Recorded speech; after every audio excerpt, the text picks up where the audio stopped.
Hey guys, my name is Sucharita, this is Film Companion, you are watching Not a Movie Review, and right now I am not going to be reviewing 12 Strong. 12 Strong, the declassified true story of the horse soldiers.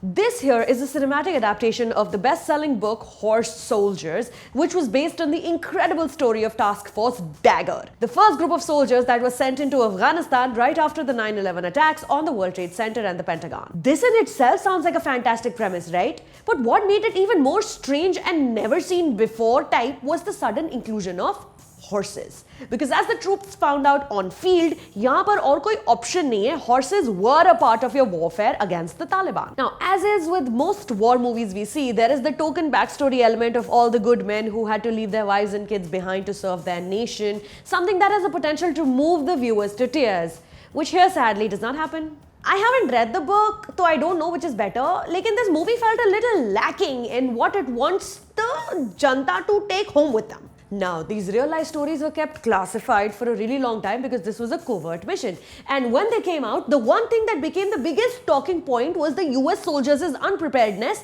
to ride horses, regardless of which they did what they were sent there to do, capture cities from the Taliban and attempt to nip the problem in the bud to some extent. But क्या है ना, the movie doesn't show you that. Barring one scene where Chris Hemsworth, who is captain and grew up on a farm, teaches his men how to steer a horse, and all of them just kind of express how they might be unable to do so, the scene doesn't even end properly, and most of them seem to have become excellent riders as they ride off into the sunset, you know?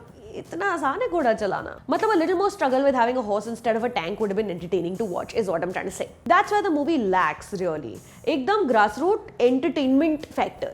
The task force, along with Uzbek warlord Dostum, marches from town to town, but because of the dreary and bleak-looking Afghanistan landscape, the setup at every location is identical, which also kind of reminds you of the futility of war in a way. Everything is banjar.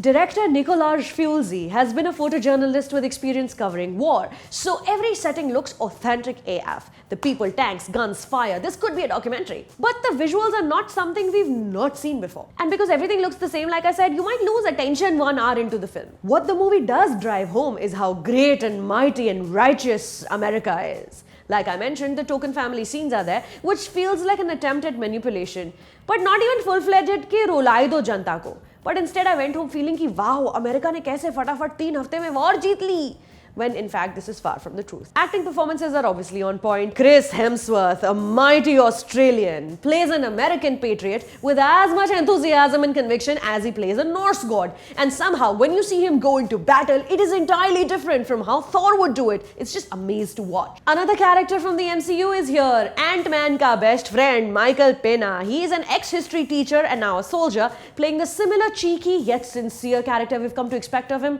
Very nice. A short but beautiful performance from Trevante Rhodes is the Insaniyat subplot we see on the battlefield, where he befriends a young boy who has been assigned to shadow and protect him from the Taliban. It's a moving relationship, much like the one young Shannon shared with Juan in Trevante Rhodes' last film, Moonlight. 12 Strong almost felt like watching a foreign language film because there's just so many military terms in here. So go watch only if you're really into war movies or Chris Hemsworth. So on a scale of 1 to 10, 12 Strong is 6 हफ्ते का mission दिया था, 3 हफ्ते में पूरा करा है. काफी सही. I'm gonna try and read this book now. Fun fact, Chris Hemsworth's wife IRL Elsa Pataky plays his wife on screen also. Kyunki at least 2 weeks they got to spend with each other, else he'd have been gone for months on end. They'd done this for some Thor movie also. She was Natalie Portman's body double for one scene where they had to kiss. Such goals, much wow. Chalo subscribe karo now. Okay, bye.